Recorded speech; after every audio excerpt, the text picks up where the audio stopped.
이번 시간에는 서비스업 사업주가 꼭 알아야 할 산업안전보건법에 대해서 해봅시다.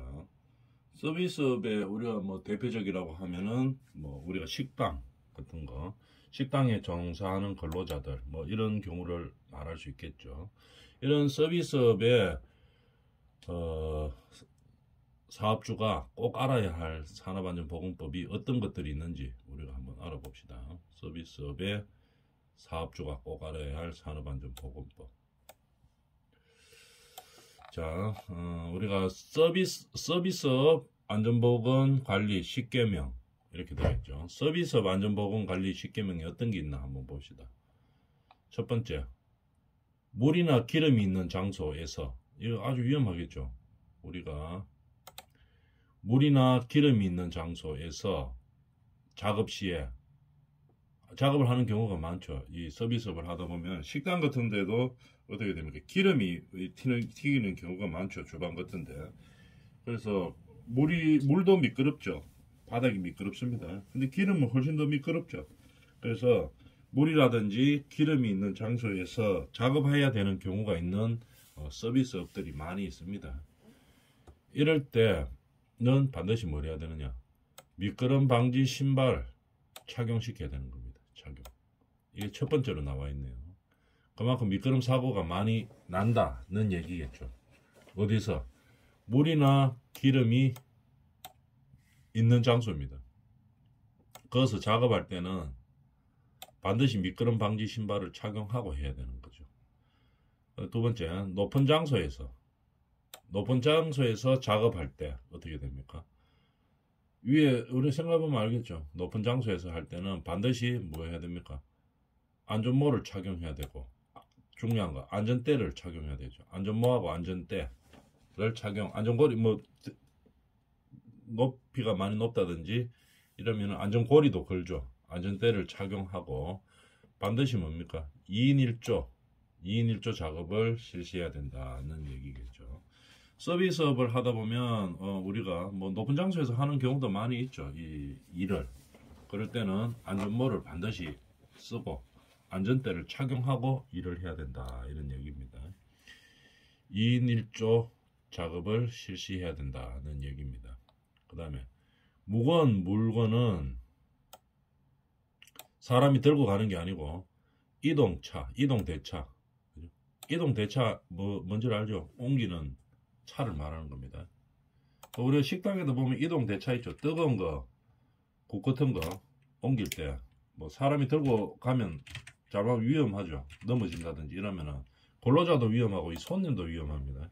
그래서 뜨거운 국 같은 거 아니면 뜨거운 음식물 옮길 때 다 이동대차 쓰죠.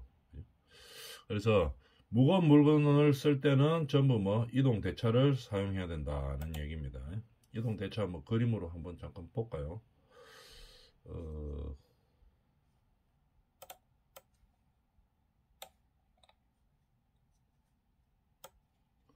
그림으로 잠깐 보면 다 아는 내용이지만 요런 것들을 말하는 거죠. 요런 거.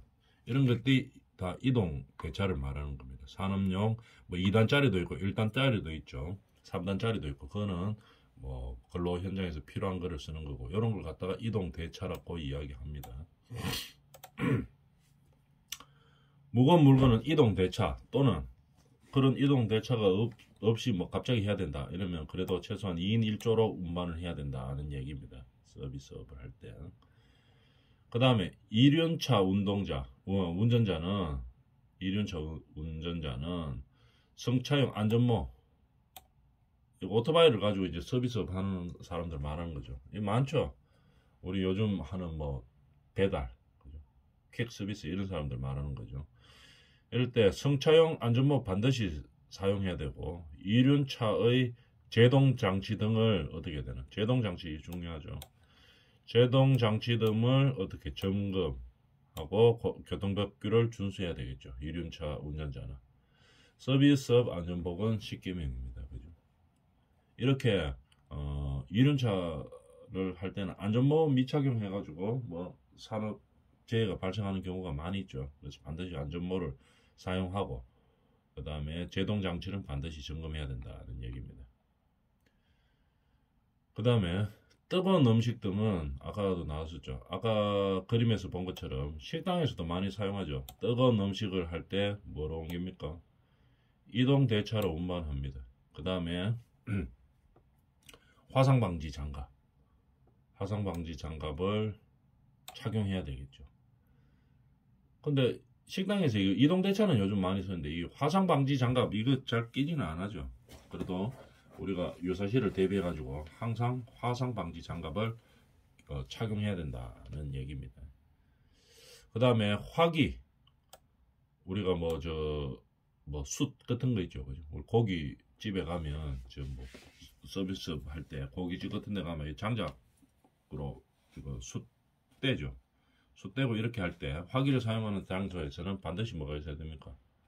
불 피우고 이럴 때 소화기가 반드시 배치되어 있어야 되겠죠. 소화기 비치가 되어 있어야 된다는 얘기입니다.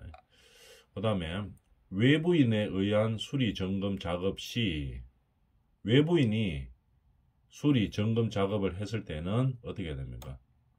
원청사에서 안전관리 허가서를 발급하고 작업관리자를 배치해야 되는 겁니다. 원청에서 안전관리 관리서를 발급도 하고 그 다음에 작업관리자를 배치해야 되는 거겠죠. 외부인에 의한 수리 점검 작업을 할 때 이 얘기입니다. 외부인에 의한 수리 점검 작업 시 직접 하는 게 아니고 외부인에 의해서 수리 작업할 때 원청사에서는 안전관리 허가서를 발급하고 작업관리자를 배치해야 되는 겁니다. 배치 어떻게 했다 하는 거, 어떻게 작업한다 이런 것들을 관리 감독할 작업관리자를 배치를 해야 된다는 얘기죠. 바닥 물 청소, 사다리 등을 설치하여 작업하는 경우에는 뭐합니까? 안전 라인을 설치해야 됩니다. 그래야지 일하는 근로자도 안전사고를 방지하기 위해서 바닥 물 청소한다든지 사다리 작업할 때는 어떤 안전 라인을 치고 그 안쪽으로 들어가지 못하도록 그렇게 해야 되겠죠. 다른 근로자나 아니면 손님들이 못 들어가도록 그렇게 해야 되겠죠. 반드시 안전 라인을 설치를 하는 겁니다. 그 다음에 계단 끝단, 그 다음에 경사진 통로, 위험하죠. 반드시 뭘 해야 됩니까? 미끄럼 방지 조치를 해야 됩니다. 미끄럼 방지. 우리가 극장 같은 거 보면 극장 올라갈 때 계단 끝에 뭐를 대가 있습니까? 스탑 스탑 장치가 대가 있죠, 그죠? 안 미끄러지도록 스탑바가 가지고 딱 스탑바가 대가 있죠. 그래서 계단 끝에서 미끄러지지 않도록 그렇게 이제 계단에 스탑바를 걸어 놓죠. 같이 붙여 놓죠. 근데 어두운 것 같으면은 어떻게 불도 들어오게 그렇게 해 놓죠. 이렇게 계단 끝단 많이 미끄러질 수 있는 곳. 그런데 또는 경사진 통로 이럴 때는 경사진데 잘못한 사람 미끄러질 수 있으니까 미끄럼 방지 조치를 합니다. 주로 뭐 합니까? 이 스탑바를 많이 하죠. 특히 극장 같은데 어두운데 그는 한번 사진 볼까요? 사진이 나와 있나 한번 봅시다.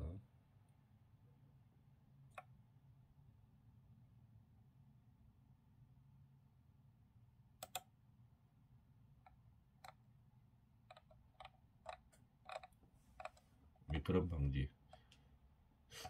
뭐 사진은 잘 없는 것 같은데 뭔지를 알죠, 그죠? 계단 요렇게 이걸 보면은 계단이 요렇게 있으면 그랬으면은 어떻게 합니까? 우리가 미끄러지지 말으라고 여기다가 장치를 딱 해놓죠. 여기 이런 식으로 쭉 가면서 딱 발라 놓습니다. 여기 계단 끝에서 미끄러지기 쉬우니까 이렇게 해놓죠. 그래서 사람이 계단을 밟아도 미끄러지지 않도록 이렇게 걸어 놓는 겁니다. 그 다음에 경사진 통로도 마찬가지고 이렇게 미끄럼 방지 조치를 하는 거겠죠. 그 다음에 야간 작업할 때는 저번 시간에 나왔던 내용이죠. 야간 작업할 때는 야간 작업하는 근로자는 특수 건강 진단을 실시하는 겁니다. 야간 작업하는 사람은 특수 건강 진단을 실시한다. 이게 지금 알아봤던 게 뭡니까? 서비스업을 하는 그 사업주들이 알아야 되는 안전보건 10개명이라고 되어 있죠. 안전사고가 많이 난다는 얘기겠죠. 그래서 어떤 것들이 있나 우리가 알아보고 있습니다. 10개명 해봤는데 다시 한번 볼까요? 물이나 기름이 있는 장소에서 작업할 때 물, 기름 잘 미끄러지겠죠. 그래서 반드시 뭡니까? 미끄럼 방지 신발을 착용하고 작업을 해야 된다는 얘기고, 그 다음에 높은 장소에서 작업할 때는 안전모, 안전대 반드시 착용하고 해야 됩니다. 그 다음에 안전고리를 걸 수 있으면 안전고리도 걸고 하면 더욱 좋겠죠. 이런 식으로 안전모, 안전대를 착용하고, 그 다음에 반드시 2인 1조로 작업을 해야 됩니다. 혼자 높은 데 올라가 가지고 뭐 미끄러진다든지 이러면은 매달려 가지고 어떻게 자기 혼자 어떻게 할 수가 없죠. 그래서 2인 1조로 작업이 들어가 줘야 된다는 얘기입니다. 무거운 물건은 이동 대차로 반드시 이동해야 됩니다. 무거운 물건 들고 가다 탁 떨어뜨려 가지고 발 다칠 수 있고 이제 그렇죠. 그렇기 때문에 이동 대차로 이동해야 되고, 이동 대차가 없는 경우에 불가피하게 사람이 오게 되면 2인 1조로 운반해야 된다는 얘기입니다. 그 다음에 이륜 자동차, 뭐 배달 서비스, 퀵 서비스 하시는 분들은, 근로자들은 뭐 해야 되나? 안전모를 반드시 착용해야 되겠죠. 안전모를 착용하지 않고 사고 나면은 아주 큰 사고가 나기 때문에 안전모를 반드시 착용합니다. 그 다음에 제동 장치를 반드시 점검해야 된다는 얘기죠. 뜨거운 음식도 이동 대차, 식당 같은데 서비스업 하는 그런 업종에서는 반드시 이동 대차로 운반해야 되고, 화상 방지 장갑을 착용하고 해야 됩니다. 근데 화상 방지 장갑까지는 말이 요즘 아직 많이 착용하고 있지는 않아죠. 그래서 이것도 착용하도록 자꾸 홍보가 좀 돼야 되겠죠. 광고가 되고 이렇게 해야 되는 겁니다.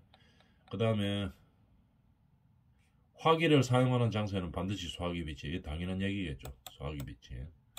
그 다음에 외부인에 의해서 수리 점검 작업 시에는, 그죠? 외부인이 할 때 이 말이죠. 외부인 반드시 원청사에서 안전관리 허가서를 발급받고, 어떻게 안전관리를 해야 된다 하는 허가를 발급서를 발급받고 작업관리자를 배치해야 되는 겁니다. 그러고 나서 작업관리자를 배치해야 된다는 얘기겠죠. 그 다음에 바닥 물청소, 사다리 등 미끄러지기 쉬운 것에서는 뭐 안전 라인을 설치해 가지고 다른 근로자들이 뭐 부상당한다든지 미끄러진다든지 이런 것을 방지하고, 또는 뭡니까 뭐 손님들이 그 안쪽으로는 안 들어가야 되겠죠. 그래서 안전 라인을 반드시 설치해서 하는 겁니다. 그 다음에 계단 끝단과 경사진 통로, 미끄럼 방지, 아까 그림 그려놨었죠. 요런데 계단 끝단이라든지 아니면은 경사로에도 이렇게 하죠. 이게 아까 스탑바는 뭡니까? 주차 뒤로 못 밀리게 하는 거고, 이거는 논슬립이죠. 논슬립. 아까 이 얘기를 잘못했네요. 바꿉니다. 논슬립입니다. 논슬립. 그래서 계단 끝단과 경사진 통로에는 미끄럼 방지 조치를 한다. 논슬립. 그 다음에 저번 시간에도 했지만 야간 작업 근로자에서는 특수 건강 진단을 실시해야 됩니다. 자, 그러면 서비스업 중에서 재해 다발 상위 5개 업종이 재해가 어느 정도 발생하는지 한번 볼까요? 재해가 많이 발생하는 업종이 뭐 어떤 것이 있나 한번 봅시다. 서비스업 전체로 봤을 때 사망자가 많네요. 한 300명 가까이 됩니다. 연간. 재해자 수는 한 3만 명 중에 사망자가 300명, 한 100명 중에 한 명은 사망을 한다는 얘기네요.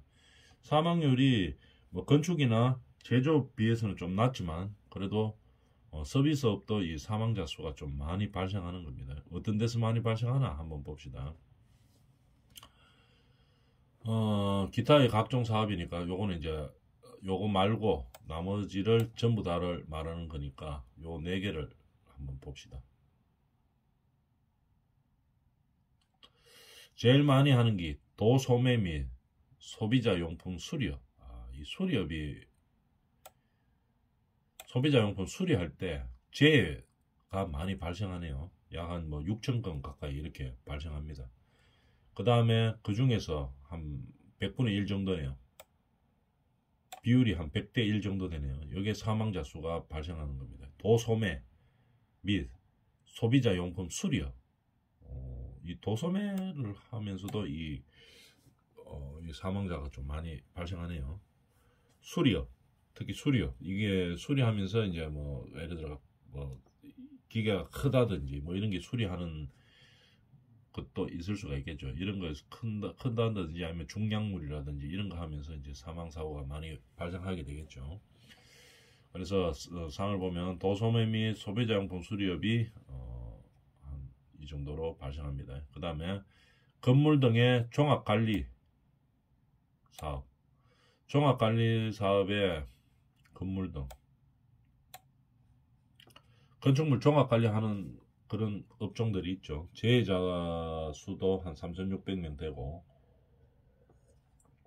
그 중에 사망자 수가 100대 1보다 더 작네요. 한 50명 정도 되니까 뭐 약 한 80명, 75명 중에 1명 이렇게 사망하고 있는 상황이네요. 그 사망 발생 비율이 좀 상당히 높습니다. 이런 것들이 우리 서비스업 중에서 안전사고가 많이 발생하는 업종입니다.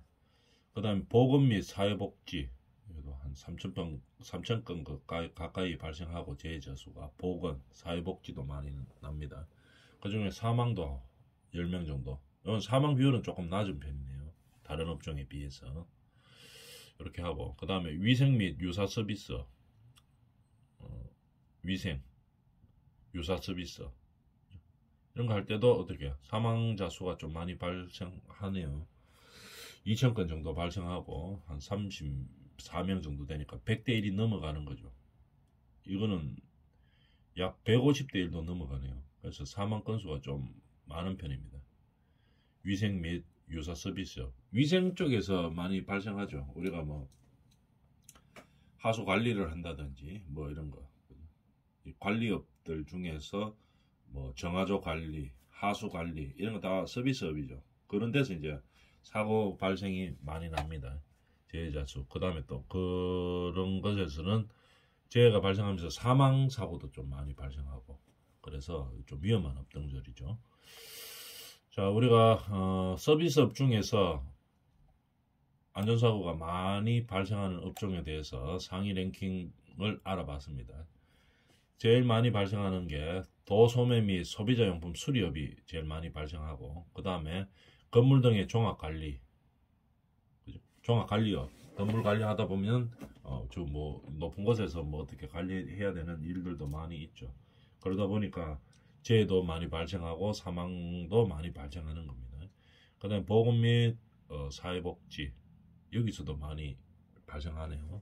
그 다음에 위생, 유사 서비스업 이런 데서도 요 정도 규모로 발생하고 있고 그 다음에 이거 이외에 기타의 각종 사업에서 한 12,000건 정도 그 다음에 사망자 수는 한 100명 정도 더 추가로 발생하는 겁니다. 이런 식으로 서비스업에서도 안전사고가 많이 나죠. 그래서 우리가 서비스업이라고 우리가 뭐 건설업이나 제조업에 비해서 좀 적게 발생하고는 있지만 그래도 뭐 이 수치가 많기 때문에 안전관리에 철저히 임해야 되겠죠. 안전관리나 보건관리에. 그래서 서비스업의 사업주가 알아야 되는 보건안전, 산업안전보건법에 대해서 우리가 하고 있는 거죠. 그 다음에 늘 나오는 거죠. 왜냐하면 이거 누구나가 반드시 알아야 되기 때문에 이렇게 우리가 나오는 겁니다. 산업재해와 산업안전보건관리에 대해서 이거는 계속 나왔기 때문에 그냥 읽어보고 넘어갑시다. 산업재해는 근로자가 업무와 관계되는 중요한 거, 업무와 관계되는 작업, 급박의 업무로 인하여 사망, 부상 또는 질병에 걸리는 것, 산업재해라고 이야기하죠. 산업재해가 뭔지를 알고 있어야 되기 때문에 계속 나오는 겁니다. 그만큼 제일 중요한 거죠. 그 다음에 산업안전보건관리는 산업재해로부터 인명과 재산을 보호하기 위한 거죠. 그래서 그러기 위해서 뭐합니까? 유해 위험 요인을 제거하는 거죠.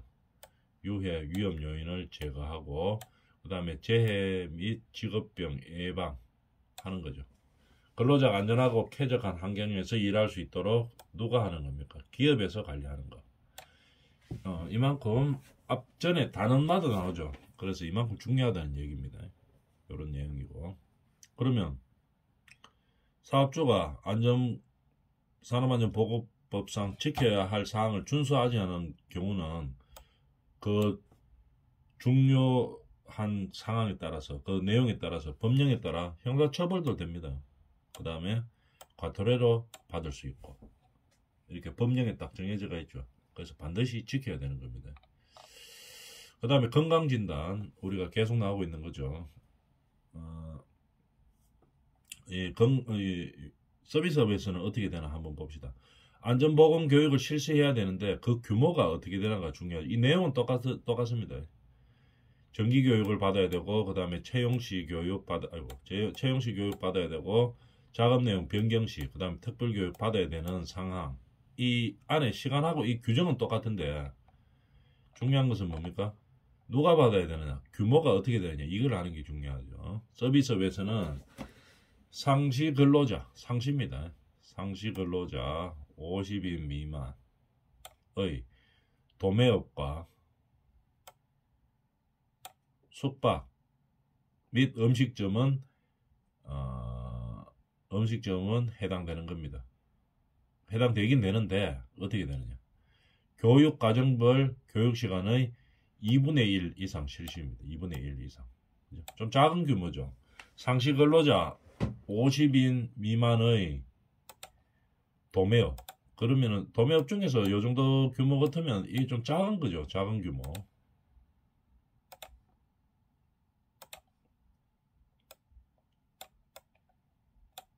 작은 규모를 말하는 겁니다. 상시 근로자 50인 미만의 도매업, 그 다음에 숙박, 음식 점은 해당 교육 과정별 교육 시간의 2분의 1 이상 하는 거죠. 도매업과 숙박, 음식점업인데 세 가지네요. 도매업, 숙박, 음식점업. 근데 규모가 상시 근로자 50인 미만 이럴 때는 2분의 1만 하면 됩니다. 요 규정에 의해서. 다른 것도 이 규정은 똑같죠. 정기교육은 몇 시간, 뭐 사무직이냐, 판매업이냐, 그 다음에 채용시 교육, 그 다음에 변경시, 그 다음에 특별교육에 일용이냐, 일용 근로자가 아니냐에 따라서 이 규정은 똑같았습니다. 그런데 서비스업은 상시 근로자 50인 미만의 도매업 또는 숙박업, 음식점업일 때는 반만 하면 됩니다. 2분의 1 이상 실시해야 된다는 얘기죠.